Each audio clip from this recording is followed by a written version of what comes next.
Kaie Kõrb. Ja kodus oli väga tihti juttu balletist ja kindlasti see kasvatas minus huvi selle kunsti vastu. See tantsusoov oli ikkagi, kui ma mäletan ennast väiksena, ma lihtsalt isegi kui muusika mängis kodus, et ma mäletan, et ma alati tahtsin selle järgi tantsida, et muusika pani mind liikuma. Ja kui tuli aeg kätte, siis läksime balletikooli katsetele ja paraku mind vastu ei võetud sinna kooli, et minu jaoks oli see nagu maailma lõpp, mul varises kõik kokku.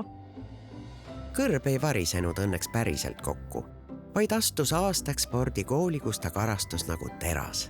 Õhtuti kaaluti kõiki õpilasi, keegi ei tohtinud kaaluda üle 30 kilo. Tüdrukud triikisid salaja saia tõhukeseks, et need öiseks nosimiseks linade vahele peita. Olid need triigitud saiaviilud või tubli treening, aga teisel katsel pääses Kaie balletikooli.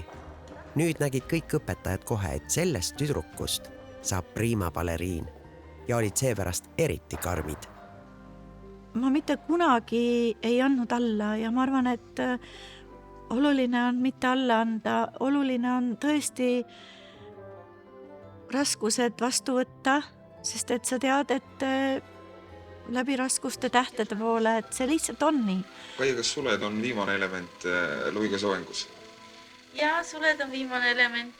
Täna on veel eriti erutav neid panna pähe, kuna Maja Klisetska ja mulle isiklikult need kinkis, nii et loodan, et nad toovad mulle õnne. Jah, luik on ilus vaatepilt, aga milline on valu teel sellise iluni? Seda teab vaid see, kes on ise luik olnud.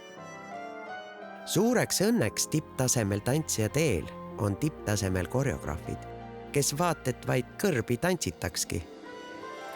Muidugi imelised partnerid, sealhulgas üks, kellega võib tantsida nii laval kui elus. Kõige suurem õnn, et kui ma tagantjärele vahest vaatan oma rolle, mida ma olen teinud ja etendusi, siis ma ise ka ei usu, et neid on olnud nii palju.